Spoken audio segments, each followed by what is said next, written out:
Greetings, everyone. Welcome to today's advocacy webinar.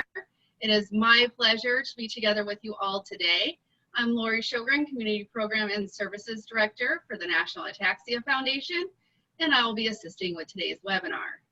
Today's webinar will provide you with information about advocacy and how you all can get involved with the upcoming Ataxia Hill Day that NAF and FARA are partnering to hold on September 10th. Our excellent speakers today, Bridget Brennan and Lauren Sormani, have been involved in our advocacy efforts and plans for the upcoming Hill Day. Any questions that you may have for the webinar speakers can be submitted in the Q&A box found at the bottom of your screen. We'll answer as many questions as time allows during the Q&A portion of today's webinar. Now I'd like to invite Bridget to start us off with today's presentation. Welcome, Bridget. Thank you, Lori. Before I begin, I do want to also extend our deepest gratitudes on behalf of NAF and FARA for all of you joining us tonight. We know it takes time in the evening when everyone's very busy, and we're delighted that we've had such a positive interest in both communities in this program. So thank you and welcome. Before we get started on the presentation, we wanted to do a short poll to get a sense of who is with us tonight. So the first poll I'm going to put up here has 4 questions. If you could take a minute to answer those questions, I will then share all of the results with everybody.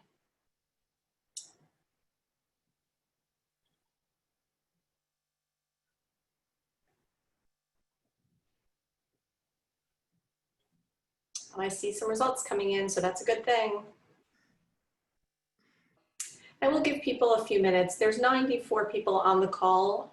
We had over 300 sign up for tonight's program, which is really exciting. So I just want to give everybody a chance to read the questions and have a chance to answer them.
We'll just go another 15 seconds. If you are interested in answering the questions, that would be great.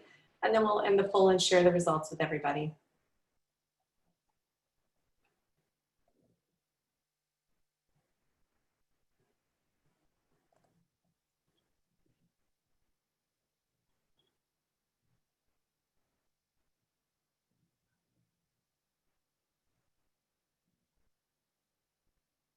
Okay.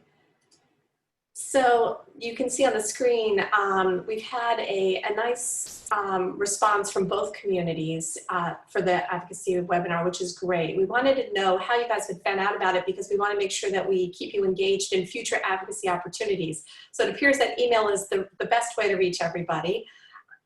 The third question about do you live in the United States was really because we wanted to explain that tonight's presentation is really about advocacy here in the United States.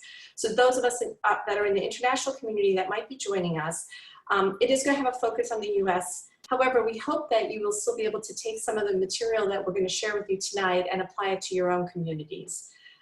And the fourth one, I'm very excited to see that we have a nice split of people that have already gotten involved in advocacy in a different way, and maybe that advocacy will grow after tonight. So let me start now with the presentation.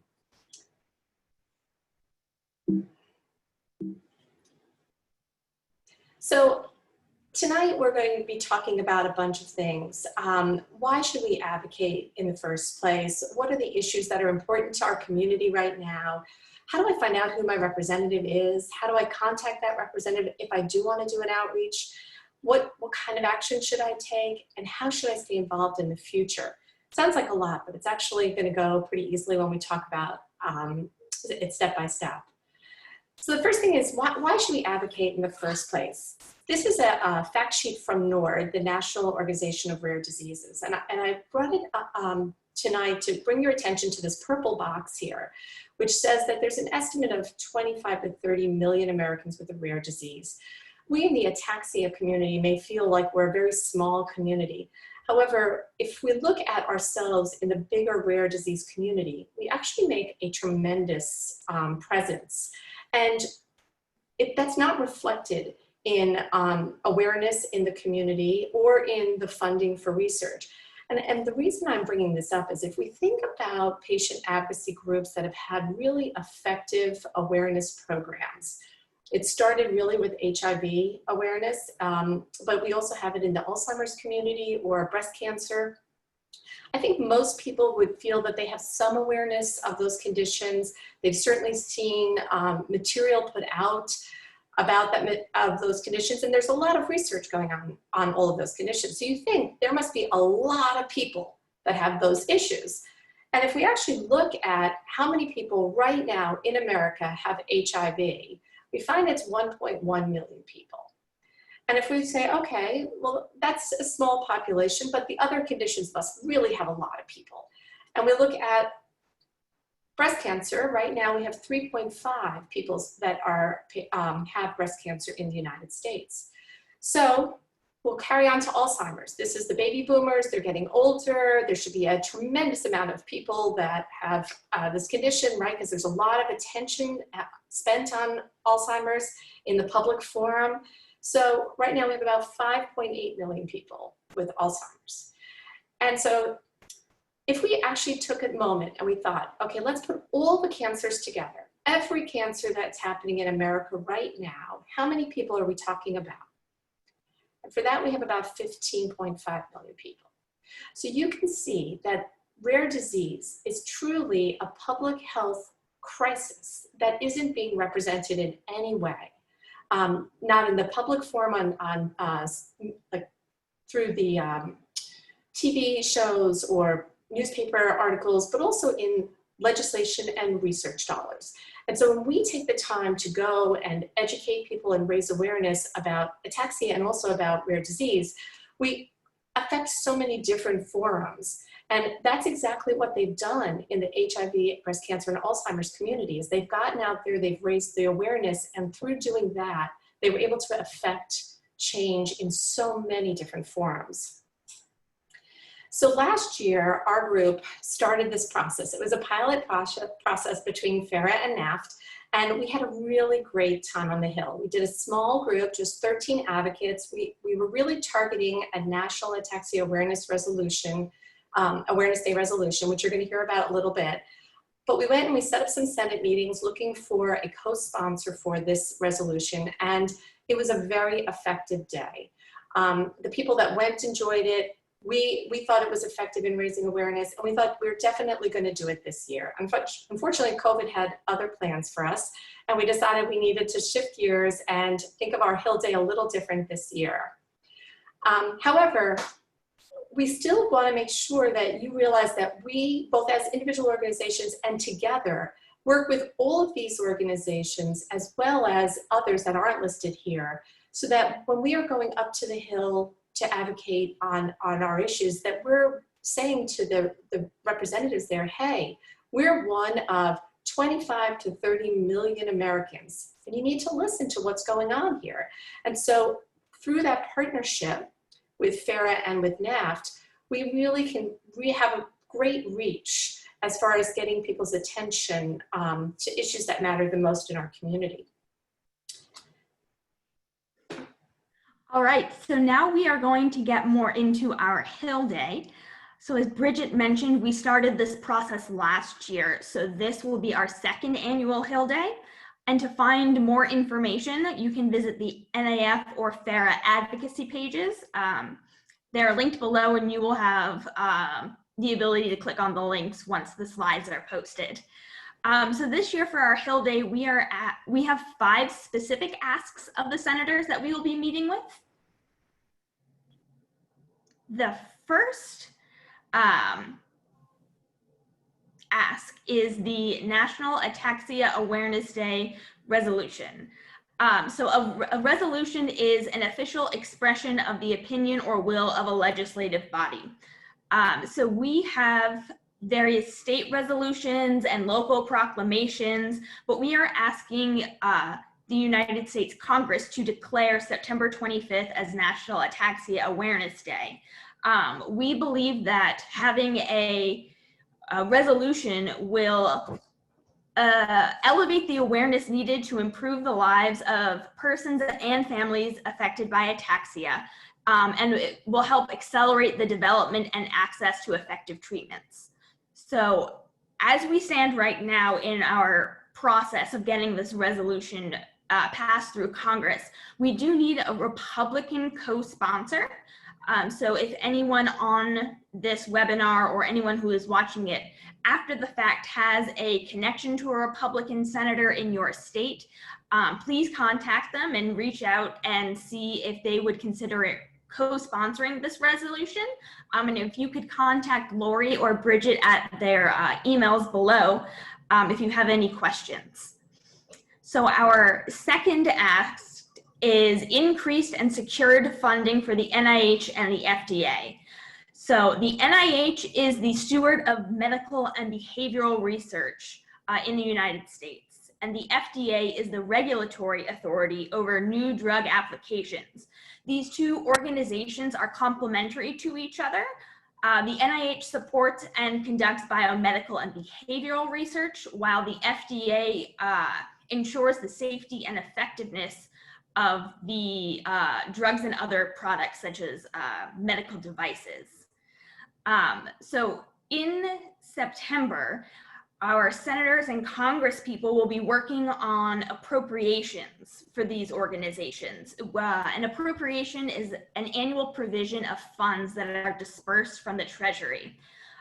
So both of these agencies are vital to the ataxia drug development programs, and they really need these resources to appropriately manage the demands of both COVID and their other important research programs. Congress is also hopefully soon going to be doing another COVID spending bill. A one-time bill currently does not have funding for these two organizations in it. And not only do these organizations need one-time funding, they also need continuous funding that is secured, so they are able to appropriately evaluate what resources they have and what they need elsewhere. Our third ask is community home health and telehealth policies. So during the COVID-19 pandemic, I'm sure most of you have not been able to see your medical providers in person and have such switched to a telehealth platform. So early in the pandemic, Congress and the administration took steps to ensure that patients had access to essential care while we grapple with controlling the spread of this virus. So while regulations were relaxed for the time being, and they have removed significant barriers to care for approximately 30 million Americans living with rare diseases, including ataxia. However, most of these regulatory flexibilities are set to end once the public health emergency ends or shortly thereafter. So we want to let policymakers know and show how important these flexibilities for telehealth services have benefited the rare disease community during this time. So our fourth ask is Creating Hope Reauthorization Act. And this act was actually going to take a program that was a pilot program and has done very well called the Pediatric Priority Review Voucher Program and make it a more permanent program. And what this program does is it actually encourages companies to work on rare diseases, rare pediatric diseases. And if they get an approved drug, and that's the key here, that they have to get all the way through the program and actually result in an approved drug, they are rewarded by getting to the end by getting something called a priority review voucher. That voucher doesn't help them with the current drug that they're actually trying to get approval for. It's something they hold on to and they can use later to get another drug through the FDA regulation process a little more quicker than it would have been normally. And so why is that important? Well, that is important because just like all of us know the game of Monopoly, when you get out a free jail card, you can hold on to that until you need it. If you have a drug that you want to kind of get to the market a little quicker, you might have this card that you can then bring and use that priority review voucher and say, hey, I want my drug reviewed a little quicker this time. Or if you're a small biotech where you made this rare disease drug that you've been working on might be the one that you spent all your resources on, you can take that priority voucher and you can sell it to another company.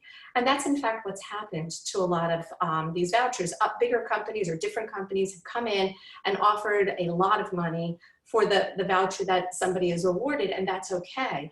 And the nice thing about this program is it has no budgetary costs.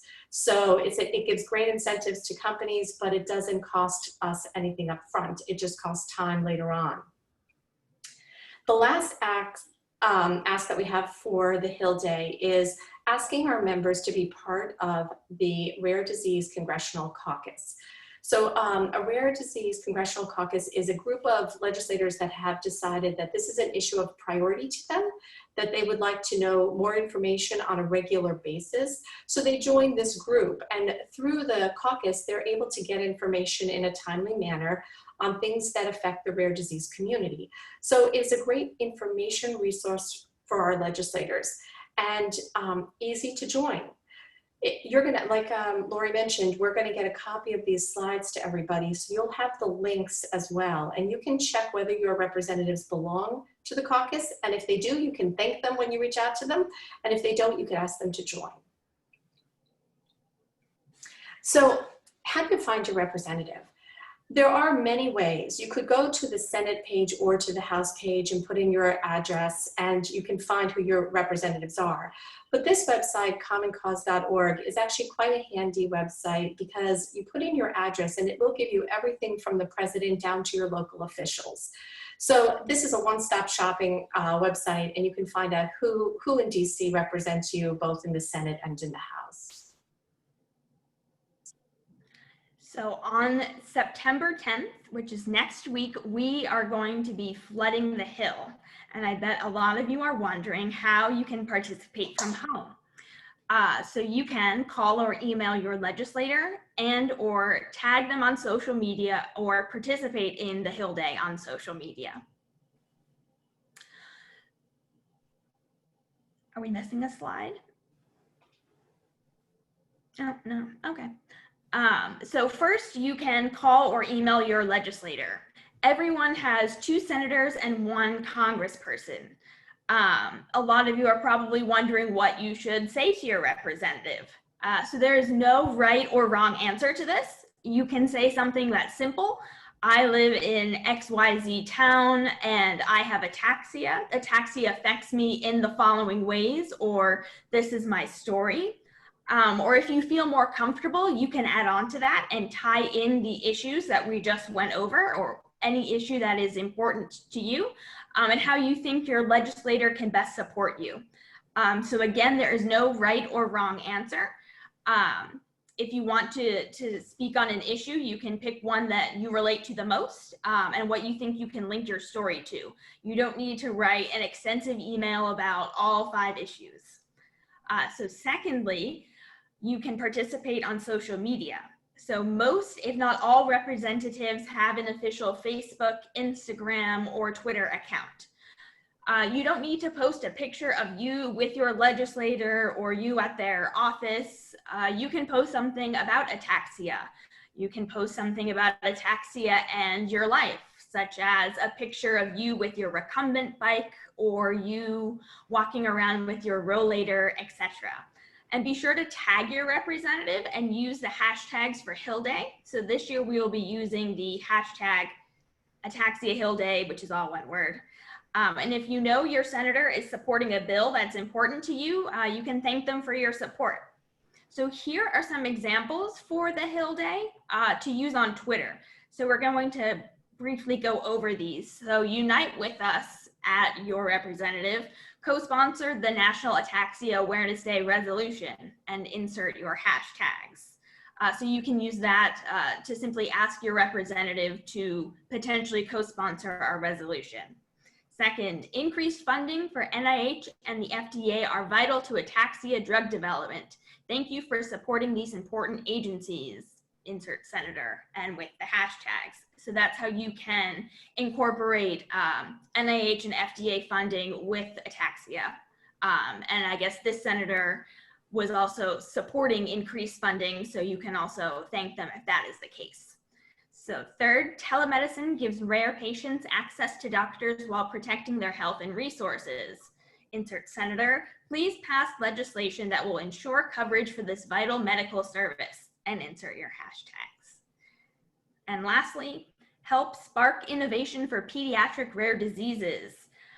You can also tag the entire Senate GOP and Senate Dems, the leadership. You don't have to do your individual representatives. And in this example, support Creating Hope Reauthorization Act, and again, insert the hashtags.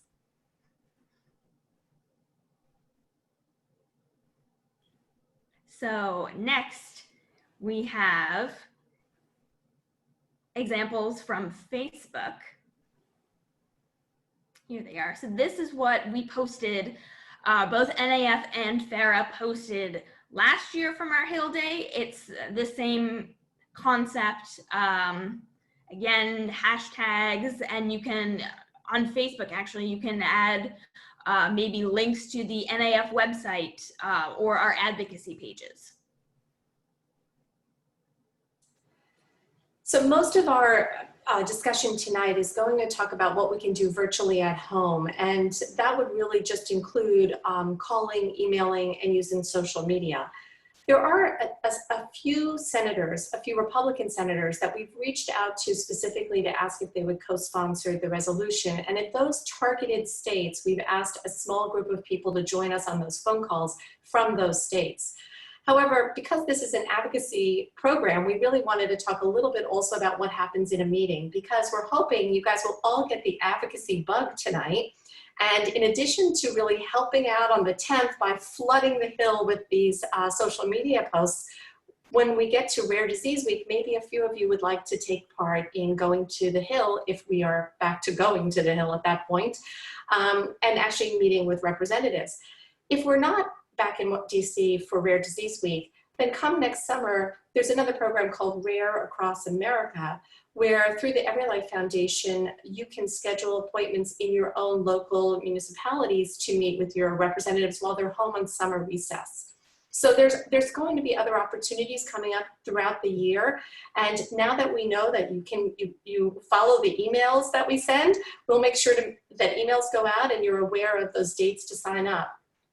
But for now, we're just going to talk a few minutes about what happens when you're meeting with the senator. First of all, before you go into any meeting, just like you're doing tonight, you want to know what the issues are so that you can talk to them about the issues and relate it back to your story. So you do that by looking at the relevant material. You listen to any webinars that are being offered either through one of our organizations or sometimes through an umbrella organization. And then you want to take a few moments to actually go to the legislator's website and get to know who they are. Maybe you haven't had a chance to know their background, but it's really helpful if you can find something about them that you might have in common. Maybe you went to the same school, maybe you have the kids that are the same age, maybe he grew up in the same town that you live in. It's a really nice icebreaker when you're talking to them and you can kind of relate, as you know, make a relationship connection before you really start talking about the asks that you're going in for. So, and you know, this is the point. Advocacy is really, if you think about it as I'm going in to win over on this bill, right? I want to get this resolution passed. That's important, and we want the resolution to get passed. But what we really want you to get out of this is we want to build a long-term relationship with your representatives so that, yes, we can talk to them about the resolution right now, but next year we're going to have another issue we're going to need to talk to them about. And we want you to be able to go back and have a relationship where they know who you are, they know your condition, they know what you've been through to get to this point, and they know what it means to you to come to DC and ask for this bill to be passed. And that's all about getting to know you. And so think of this as a first opportunity to start a new friendship there. And a lot of people say, oh, I'm so nervous. I don't know what to say in these meetings. What if I say the wrong thing? First of all, they understand that you are not a lobbyist, a professional lobbyist. You are going in to talk about something that's meaningful to you. And so there is no right or wrong, as Lauren mentioned earlier with your emails or your phone calls. There's no right or wrong way to do it. Don't be nervous. These are people that work for you, actually. And there's no way that they can know how they can affect change if they don't know what you need. So it's really a way for you to educate them about ataxia and about the things that need to be changed to make life a little easier for you. When you're in the meeting, it's very likely that you meet with a staffer and not the representative themselves. And it can be disappointing for someone who's really going for the first time and wants to meet their representative, but I have to tell you, the staffers are really important people. They are usually tasked with different areas of expertise. And you may often meet with the person that's the health staffer. And they're the person who's following all the health bills. They know the backgrounds of all of these things. And they're actually going to be the ones advising the representative about the bill.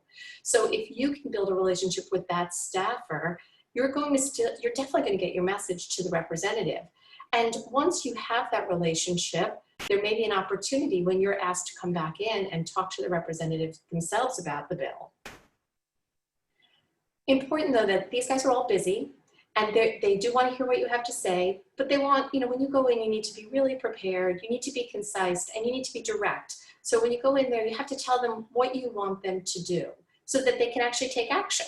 Not just tell them a story, but okay, here's my story, and this is because you have a bill on your desk that you need to co-sponsor. And then they know what you're there for and what they need to do when you leave.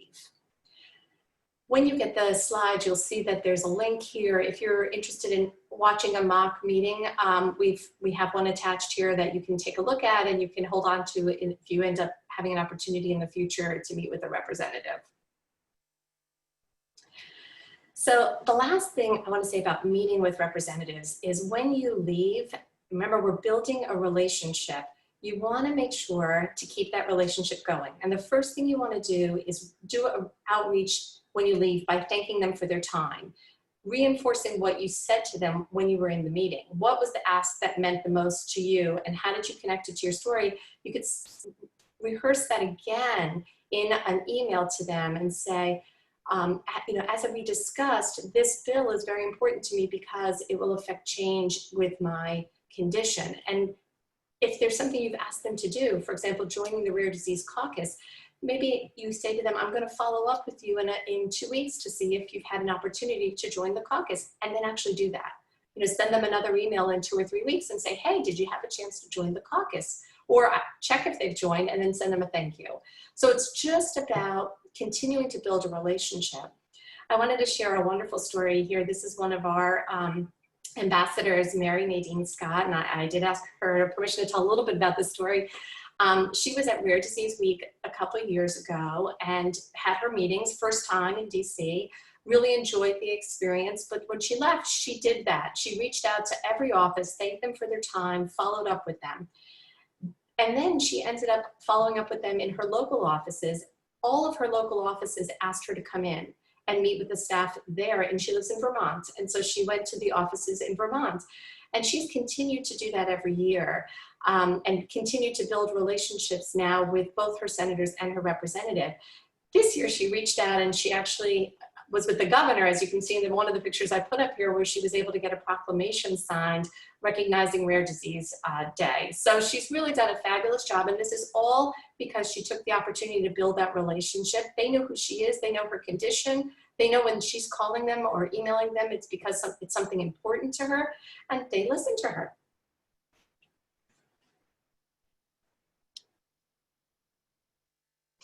So what can you do now? Well, the first thing you can work on is what what's called the elevator speech. It's basically if you met someone and you only had a few minutes to share your story with them, what would be the most important things that you'd want to say to them about it? So you can think about like someone who's never met an ataxian, someone who has never had ataxia. What would you tell them about ataxia? Maybe you would tell them a little bit about your story about getting diagnosed, especially if it has a relationship to one of the things that you're asking them to follow up on. But also you can think about your daily life and what kind of impacts your daily life has and how would that affect your ask in any particular meeting. And this is basically the bottom line. When you're telling your story, you want to think about what is it that you're eventually going to ask them to do. And if there's an example that you can share, for example, if you were to say, I have Friedreich's ataxia, we have no approved treatments for this condition, it is progressive. And by funding the NIH and the FDA, I will have the greatest chance that a effective treatment will get to be an approved drug. You can see where someone will have much more of a understanding of why it's important to have that funding because there is no approved treatments and you're suffering from this condition. So that's just one example. I'm sure you can think of many in your daily life that you can connect with some of the things we've talked about tonight. And what can you what can you do going forward, excuse me? Well, stay abreast of the issues. They do change. As you can see, DC is very busy. They have a lot going on down there. But NAF and FARA both try to keep you updated in email, in Facebook, and in Twitter.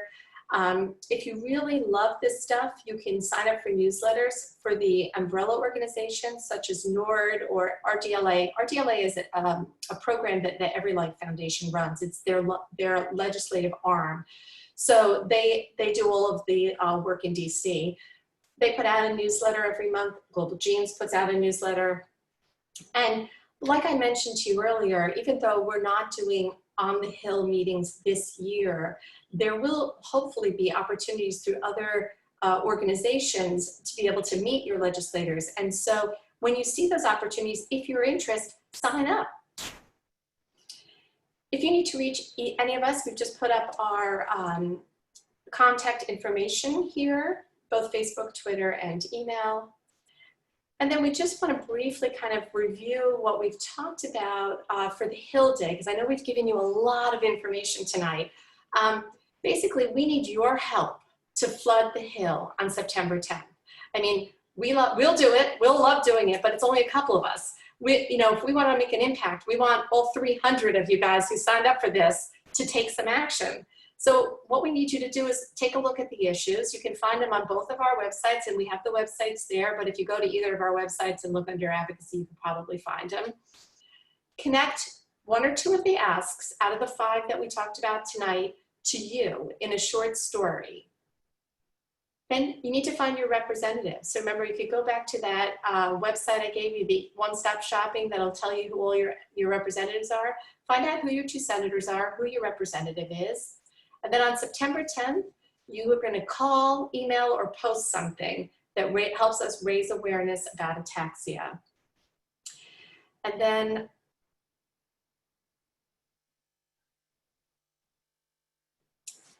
before we go to questions, I would love to take a moment here to ask you to do one more poll.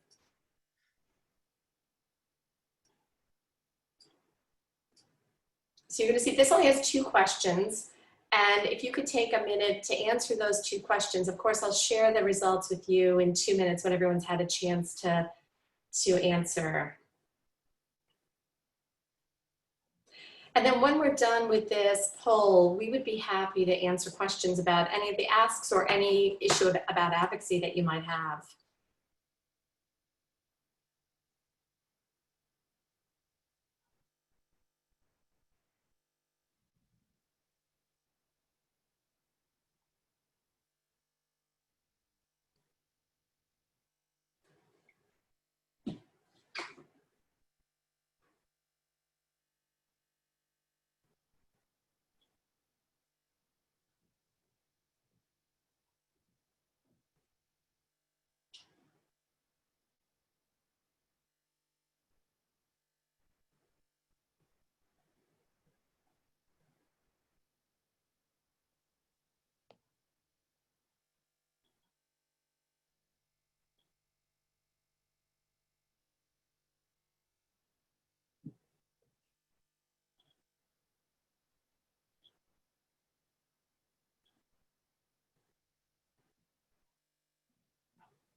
We'll just go for another 15 seconds and then I'll be happy to share the results with you. And we'll open up the question and answer period.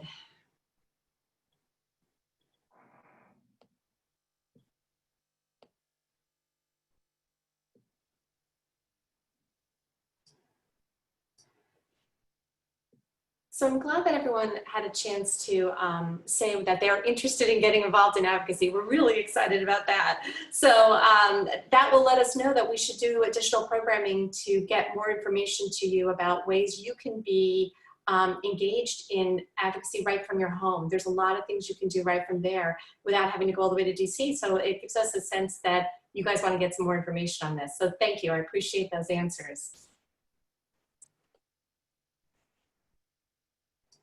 And so, all right, we're ready to get to some questions. Thanks so much, guys. You provided a ton of great information. We do have some good questions from our attendees here that I've been following. One of the questions here is about the follow-up. The question is, does @Senate GOP go to all representatives? So @Senate GOP, what does that stand for? So @Senate GOP is a tag for the leadership up there, and there's going to be someone that monitors that account, but it's highly unlikely that every single person will get that. It will go to the leadership. So it's a good idea if it's something broader that you want to ask, you can tag the leadership of both the House and the Senate. But if you're looking for specifically, like you want your representative to join the caucus, for example, then you would want to tag them. Excellent. All right. I'm glad that you mentioned the umbrella organizations. And the umbrella organizations really incorporate just a ton of patient advocacy organizations, like our organizations as well. And one of our attendees has asked, are there well-known people with ataxia or know someone who does will be willing to speak on behalf of these goals or the issues that you talked about? And I think that those umbrella organizations and other organizations, there's a lot of folks out there advocating for the issues that we talked about this evening. Is that correct? Yes. Yes, we have a lot of people that are working on, and particularly if you do a broader scope to rare disease and not just ataxia, there are a lot of organizations that are looking at lots of areas. There's an Alliance for a Stronger FDA, there's Research America, there's Global Genes. There's so many groups that are working together to move the needle quicker. But I would love to address one thing. It's wonderful if we could get a spokesperson that everybody knows, right? If we could get some kind of a movie star or a music person or an athlete or something, that's fabulous. But the most meaning and movingful stories I've heard when I've been in DC, when I've gone to the Hill for Rare Disease Week, and I've stood outside of like Senator Schumer, I'm from New York, so Senator Schumer's office, and there might be 40 people standing outside, and you go around and you tell the story. And I stood there with a gentleman who was actually an actor from New York. Not one person's story was less impactful than the others. Everyone was moving, and each of you had the potential to move the legislator by sharing your story. You don't need a star to tell the story. You are the expert. You live with the condition. You know what needs to be done. And so you have the power to make the change. That's so true and so well said. So Lauren, one of our attendees would like to know why a Republican co-sponsor is needed for a resolution. Sure. So in order to get legislation passed through Congress, you need a sponsor. Someone who is saying, I want to be the foreperson to pass or to bring this legislation through. So ataxia, we think is bipartisan. We want people from both sides of the aisle to be a sponsor. So we currently have a Democratic co-sponsor. So now we just need a Republican co-sponsor to pass that through. Great. And we do have an attendee curious to know who the Democratic Senate sponsor is. Would you like me to take that, Lauren? Sure. Okay. It's Senator Warren from Massachusetts is our Democratic co-sponsor. So there's a lot of ties with ataxia in Massachusetts. Massachusetts has the first ataxia center with Dr. Schmaman running that now. So we're really excited that Massachusetts is going to be our co-sponsor. Right. Thank you so much, Senator Warren, for that support.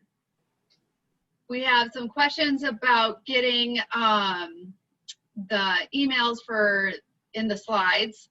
And yes, we will be distributing the slides. Everyone who's attending or registered for this webinar will receive the slides with the live links. And we'll also post the slides as well. Where can we find out more information about the asks? On both of our websites, do you want to talk more about exactly where those are located? Maybe we can pull up that slide again on where those advocacy pages.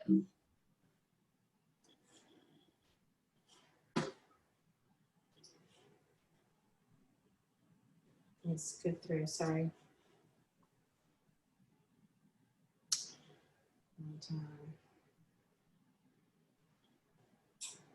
Sorry, I went back to the beginning instead of stopping at the end. There we go. There it is. So if you go to ataxia.org or CureFA, correct? Yes, curefa.org/advocacy. Correct. It'll have, I should point out that, and I believe this is true of your website as well, that all of the asks have links to one-page documents that will go into more information about each of the asks. Well, that's good to know, because that would be handy just to pass along in an email or attach in correspondence to our representatives. All right. We have some feedback here that you guys that did an excellent presentation and wanted to say thank you. I totally agree. We have an attendee that would like to know if they should share pictures.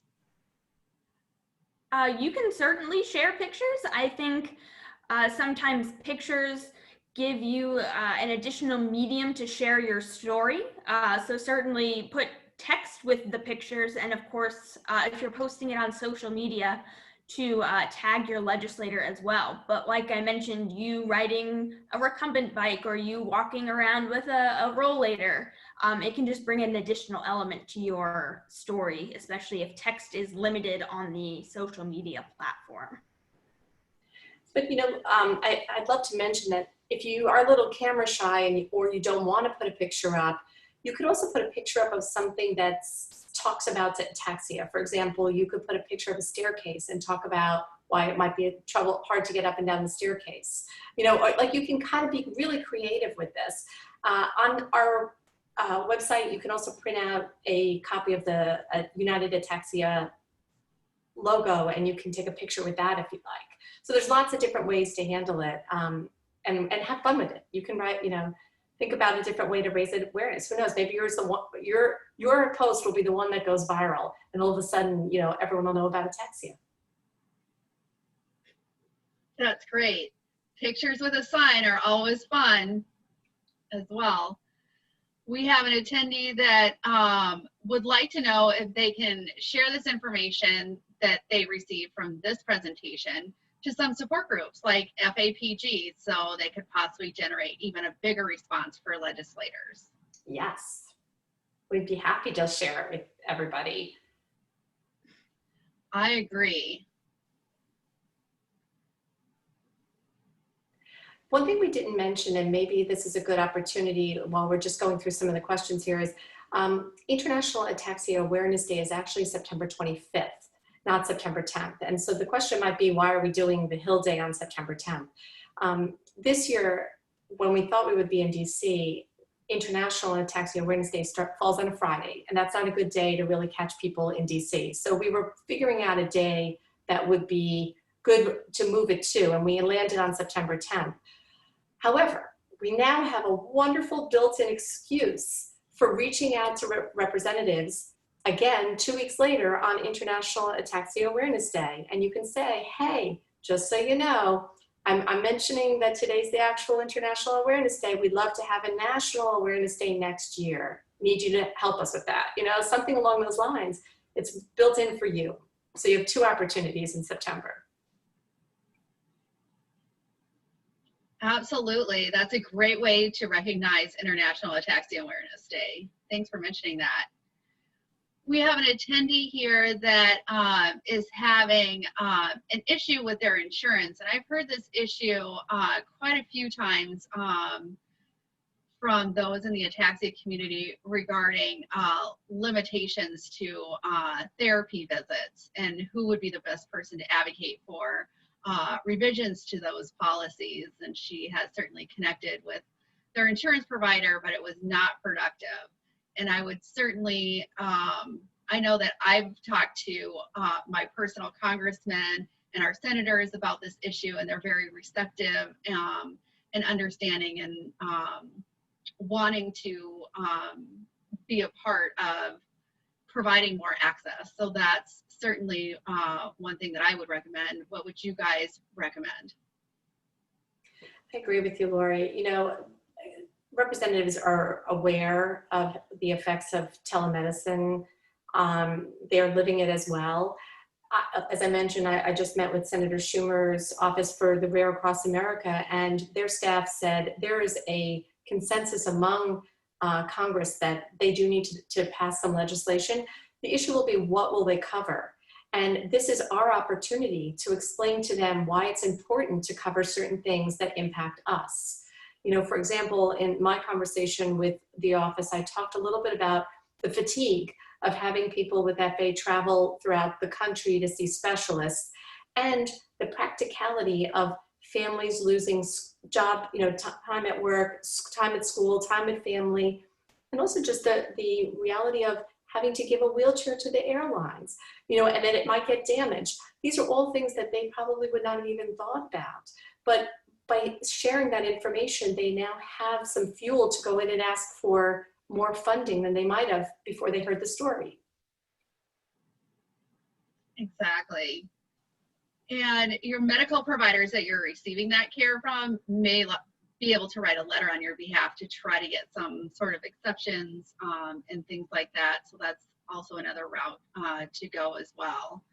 Any other suggestions that you might have, Lauren? No, I covered it all. Yes. All right. So we have an attendee here who actually has a meeting with Senator Loeffler's office. I believe that that's in Georgia, and is asking how they can help. Well, I'd certainly recommend that they contact us to coordinate efforts. Yeah, certainly. And in addition, just take what you learned from this training, our asks, tie your story into the asks. Yeah. Absolutely. And another ask, you know, for the resolution, for access to telehealth, it builds that coalition and support for those issues. And I believe that on one slide we put our email addresses, correct, Bridget? We did, yes. And so for the person that does have that meeting, my email address is lori@ataxia.org, L-O-R-I. And Bridget, did you want to give your email address? Sure, it's bridget.brennan@curefa.org. Perfect. So we have a good question here about what if we do not get a Republican co-sponsor? Go ahead, Bridget. Sure. Well, we keep trying. So a lot of things take time, and it take people to understand why it's important. So for example, I will share with you, we thought we had some headway with Senator Romney last year. And we were very excited. We actually thought we had our co-sponsor. But when we got to the final, like, okay, let's move with it, they sent back a response saying, oh, you know, we don't actually do resolutions for single disease resolutions, right? So that was an educational opportunity, right? So then I had to reply to the health and legislative staffers in his office and say, ataxia is not a single disease. And this is why, you know, depending on what gene is affected, you could have over 50 different ataxias. And those are just the inherited ataxias. But if you go on and look at all of the other ataxias that are out there, you know, the numbers just skyrocket because you can think of it as a symptom. Of course, that's not what FARA or NAF really focus on, but I wanted them to be aware that ataxia affects more Americans than they really realize. And so it's an educational opportunity and to help raise awareness. And right, that's what we need to do when we advocate. We're going to educate, we're going to raise awareness so that now he goes back and he says, oh, I didn't realize that, let me reconsider. So we are going back to Senator Romney on the Hill Day, and we're going to plug again for him to sign on, and maybe he'll do it at this point, or maybe someone else will beat him to it and join us before that. So you just keep doing what you need to do. Exactly. We're not going to accept no for an answer very easily. Can a Republican co-sponsor be from any state? Sure. They can be from any state. We just need someone who is from the Republican Party. It does not matter what state they are in. And what is that website again that gives the representatives' names or contact information?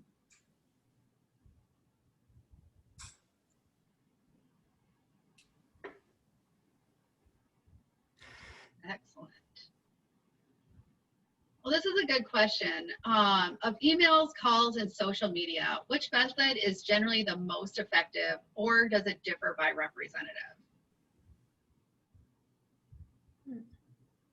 As opposed to like Twitter, Facebook, Instagram, those, is that the question? I'm sorry, Lori. Of emails, calls, and social media, which method is generally the most effective, or does it differ by representative? So I think it does differ by representative. So when you call your representative, you're pretty much just calling like their front desk. So very rarely will you be able to just call the general number and speak to someone. You can ask for the contact information of the health staffer, and then from there you would it would be best to set up a meeting with them. Same thing with email. A lot of representatives do have a blanket contact us form. Sometimes that works, sometimes it doesn't, but usually you will get a response asking to set up a meeting. And for social media, again, they most likely have a social media staffer who is looking at that. But whether that gets back to the actual representative or not, I don't think we really know. So I think it does vary. I would just add that, you know, as we talked before about building a relationship, any personal outreach is always going to have a bigger impact. So right now, obviously, you're not going to the Hill. We can't do in-person meetings, but taking the time to either craft an email that talks about your story as opposed to a form email that many organizations will use for, you know, flooding the Hill at times. But if you can craft even part of that form letter to talk about your story, it catches the attention of people a little bit quicker. Calling the office and sharing your story is another great way. But I would not dismiss social media. There are people on the staff that are very aware of tracking their social media. And so if that's the way that you are most effective, then you should do it, right? There are people out there that are really great on Twitter. Then that's your avenue to get connection. So I would encourage you to use it. I couldn't agree more. And so where would one find the Senator Twitter handles? You will find it, probably on their website. They will have their account information for Facebook and Twitter, and they probably have Instagram also. But also when you're in Twitter, if you start typing their name, it will also pop up. Well, that's good to know. All right. This attendee has contacted their local representatives in the past year to let them know about particular challenges I've had about getting wheelchairs and medical devices as my ataxia progresses. And I'm going to follow up with them this month. Is there anything you suggest I bring up with them? Well, I think that the asks that we discussed tonight are really timely things you can talk about with them. And I wouldn't try to do all 5. It's too much in one meeting, but we wanted to share all 5 with you so that you could think about which ask has the best connection to your life and how you can connect your story to it. So I would go through the asks and see if one resonates with you and you think this is something I can really advocate for because I believe in it or I have a connection to it. And then you're going to be the most effective advocate out there. And I think absolutely your story is those biggest challenges that you have. And if that's getting medical devices or wheelchairs, you know, that's absolutely part of your story. Let's see. More great feedback about doing an awesome job on the presentation. Thank you so much for that feedback, you guys. Would you like us to send the email or call just once, or shall I send it more than once? So we do want folks to flood the hill. So where do you think that that line is? Well, it would be great if on the 10th you joined us in taking some form of action, because that would be a great way to build our program here as our 2nd year running. I mean, imagine we went from just 13 advocates last year, and if we could get 100 people doing something this year, wow, what an incredible increase. So that's wonderful. But, you know, it's a balance. If you're someone who has the time and interest to follow a particular cause, then you can stay in touch with your office and you can say, hey, what's going on with that? I'd like to touch base with you in a couple weeks. Like, where are we on the telemedicine? Have we come, are you supporting any particular bills? If that's your interest and you want to follow through, they will continue to have that conversation with you.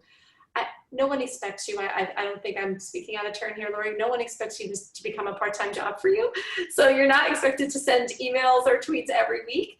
But if you start to follow our conversation on our emails and on our webpage, and you're seeing that there's asks out, I know on FARA's monthly newsletter, I usually will put in, if any of our partners are asking you to take action on anything, I'll put the links in. So then you can click on that. You'll usually come up with a form letter. And then you can personalize it a little for yourself and you can send it in. If you have the time to do that, that would be great.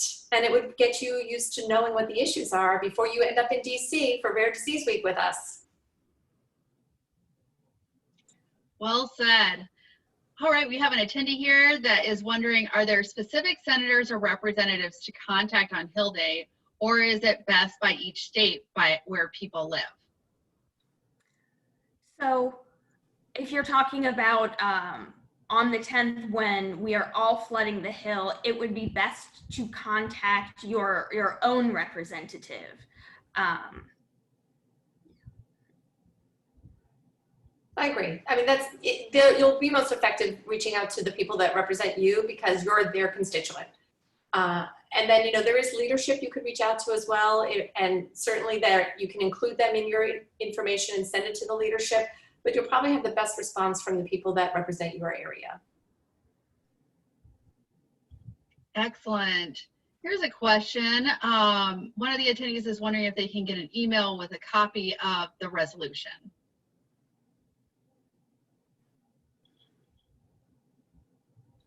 I don't see why not. However, we should say it may not end up being the resolution that's passed, because whoever ends up co-sponsoring will probably want to put their own touches onto it. So this is the one that we have prepared and we are asking people to consider, but it may be slightly different when it's actually read into the record.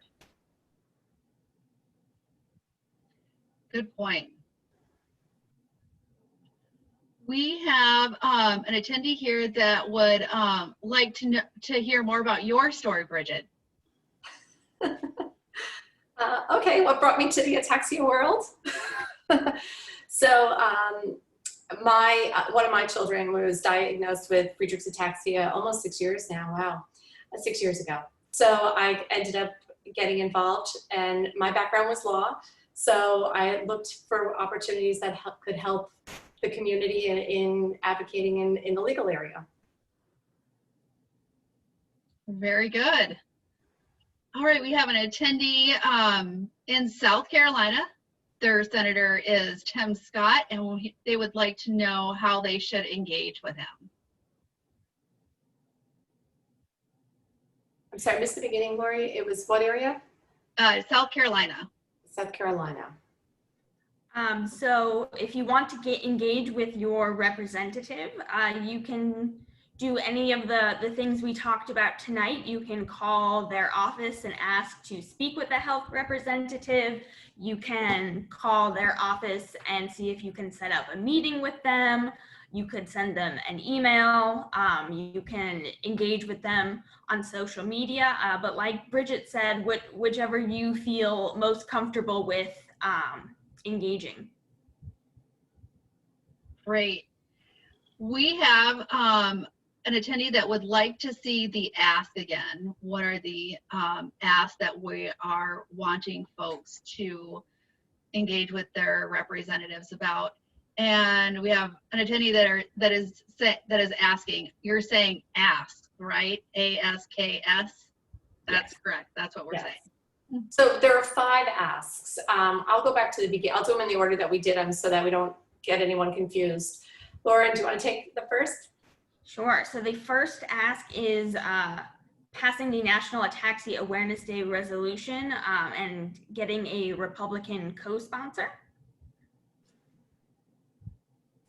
Next is increased and secured funding for the NIH and the FDA, both possibly in a one-time capacity in the next COVID bill to get trials up and running again, and secured funding in future appropriations. And also community home health and telehealth policies. We would be asking for the regulations that have been relaxed during telehealth to help with the pandemic. A lot of them are ending at the close of the public health emergency or shortly after. So we are asking for continued home health and telehealth policy regulation flexibilities. So the fourth one is the Creating Hope Reauthorization Act, and this is the bill that will permanently authorize the Pediatric Priority Review Voucher Program, which is a program that encourages companies to research rare diseases for pediatric populations. And the reward, if they get an approved drug, that's the key thing, they have to get all the way to the finish line, is they get the priority review voucher, and they can use that voucher themselves in the future, or they can sell it, which is also a huge asset to them. And the final one is the Congressional Caucus, the Rare Disease Congressional Caucus, which will allow the representatives to get information in a timely manner about the rare disease. I think it's a great opportunity to mention that out of our 5 asks, only 1 is limited really to the ataxia community. The other 4 are rare disease asks. And when you go, when you're approaching your representative as a member of the rare disease community, you have a lot of people standing with you. There are 7,000 rare diseases, and less than 600 have an approved treatment. So that means that number, back when I talked about 25 to 30 million Americans, most of them don't have a treatment, just like us. All of the ataxias don't have a treatment. And so when you speak to your representative, it's not a small population of ataxians that need the FDA and the NIH to be funded. It is a huge group of rare disease patients that do not have any approved treatments and are relying on the government to fund appropriate research. So you have a lot, of camaraderie there. An attendee would like to know what NIH and FDA stand for. Sure. NIH is the National Institutes of Health, and the FDA is the Food and Drug Administration.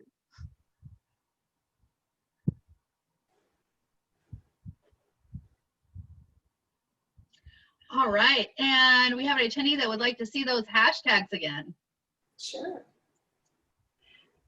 We put these together, but you are not tied to these. We just wanted to give you an example for each of the asks for Twitter so that people could see the different types of statements you could make, but really you could be as creative as you want in writing out a tweet. Yeah, if you come up with a good one, share them with us. Well, when you use the hashtag Ataxia Hill Day, everybody will be able to see them, right? If we start That's true. That is sharing it with us. It's the way to organize it so that we see all of them is if you use the hashtag. Absolutely. All right. Well, it looks like we have covered pretty much all of our questions here. Oh, actually, I see another one here. One of the attendees would like to know, without NIH and FDA funding, money is used for research, trials, etc., that funding will only happen through fundraisers. Is that correct? Or how are those agencies funded? So those agencies are funded through the government, not through fundraisers. So I know both of our organizations do research grants independently, but those researchers often apply for grants through the NIH, and that comes from the government appropriation, which is what Lauren had spoken about earlier. So it's not that like they won't get any funding, but we want to make sure that they keep getting robust funding. And what Lauren had mentioned is that it's very important that the funding is kept to a timely manner, that they can count on it. Because if we keep having budgets that aren't passed and we go to continuing resolutions, then our partners and both of our organizations really see the NIH and the FDA as our partners. They're key stakeholders in trying to advance drug development for our communities, and we work really well with them. But our partners need some security in knowing that they can go out and recruit the best scientists and the best doctors. And if they aren't guaranteed that their budget is going to be approved every year and that they're going to go into a continuing resolution where everything is frozen and they can't fill jobs and they can't start new programs that have been developed, it ends up slowing down research for everybody. So we not only want to ask, hey, we want robust funding, we want to keep that funding going, but we want you to do it timely so that these agencies can actually function and they can hire people and they can start their programs timely. And we don't want to waste one day where research could be done. That's so true. And there's such an urgency, as you had said. All right, so since we covered all the questions, any closing remarks that you guys would like to leave with everyone as we close tonight? We hope you come out and flood the hill with us on September 10th. And don't forget that September 25th is International Ataxia Awareness Day, and that is a great excuse to follow up with everyone you contacted on the 10th. I want to thank everybody at NAF. They've been fabulous to work with on this project, and I want to put myself available to anyone who has any questions. If you're going to go in and meet with the representative and you're not sure about something, I'm sure Lauren and Lori would also join me in this. Feel free to reach out to any of us. We're here to help support everyone in the community, to get you guys out there doing what you want to do. So if you're hesitant at all, like I don't know what to say, or I want to try a practice run, we're here for you. Just give us a shout and we'd be happy to do that. And stay tuned, watch our emails, watch the monthly newsletters. You'll see more from us as the months come along. Absolutely, I couldn't agree more. It's great to partner on this event and provide this opportunity for folks to engage with their representatives and make a real difference in these policy issues. All right, so that is all that we have time for today, folks. And thank you, Bridget and Lauren, for speaking today. And we truly, I also appreciate everyone for joining us for today's webinar. And as Lauren said, we look forward to everyone joining us on September 10th to help us flood the hill. So thank you all, and stay safe, everyone out there. Have a good night. Bye. Bye.